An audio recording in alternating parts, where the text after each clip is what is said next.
Well, today's video is on this absolutely gorgeous VOX 25 Standard, made between 82 and 85. So this fella's coming up to around, he either already is 40 years old or he's coming up to 40 years old. And as you can see, it's absolutely immaculate.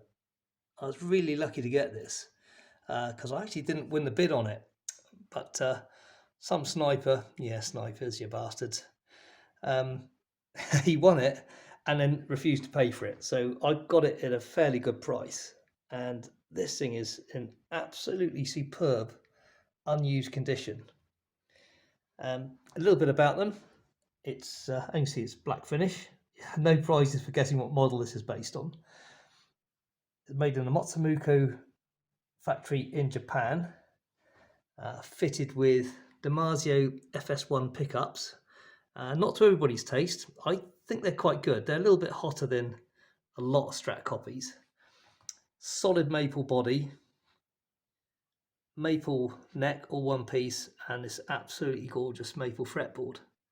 And those tuners, they really do hold it in tune really, really well. I'm trying to see if I can get to the side. Yeah, there you go. There's the grain running along the fretboard edge. Beautifully made. Very, very heavy. Okay, so we see what this thing sounds like. Hello again, and thanks for joining me for another gear review, of which today we're doing the VOX Standard 25. Just a little bit about them before we get into what it sounds like. Is the 25 stands for the scale length, but it's actually 25.5 inches scale length, which was based upon the Fender Stratocaster, of which, this is pretty much based upon that. This is a 3500 model, which is the maple fretboard. They did a 3501 which had a rosewood. Now I think the maple looks absolutely superb against this black finish, and bear in mind that I said this guitar is pretty much 40 years old, so about that, and it really is immaculate. Now I think this guitar was probably unloved, spent its entire life in its case under a bed somewhere, and it has preserved it well. It's just a little bit of yellowing on the scratch plate, which is to be expected really. It is heavy. It is superbly made, but it is heavy, and that's probably because of the solid maple body. Much heavier than any Strats I've played or picked up. It's probably almost as heavy as my LP, and I'm not sure it's as well balanced, which may have put a few people off. Now I think these are quite rare in the UK. I think most got shipped to the States, and I don't think they were a cheap guitar when they came out because of the build quality. As expected really, so I'm not sure they really were much competition, the Fender, in its day, but they are great guitars, and if you see one, I recommend you try one out. They don't come up very often. Anyway, that's enough about this. Let's get on and see what it sounds like.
sorry about the abrupt ending there. I'm going to be honest with you, I hit a really duff note. I was kind of into the swing of it and I thought, I can't be asked to do that again. So just being honest with you. But hopefully that gives you a flavour of what these guitars sound like. It is hard to do it just on mics. I prefer going DI into the Ableton Lite, and you get a much better recording. This is just recorded via the Shure microphone into the camera. And it's okay, it sounds better in the room it does on the mics, and that's just not an excuse for my playing on it, so I'm looking to improve over time. But I hope you kind of enjoyed hearing about this guitar and seeing how it plays. It is a good guitar, and I was thinking about selling this at one point, but no, I kind of really like it. I normally prefer rosewood fretboards. That's the only thing I can say that I'm not so keen on this guitar, but other than that, I think it's really good. Anyway, thanks for watching, and I'll catch up again soon. Bye now.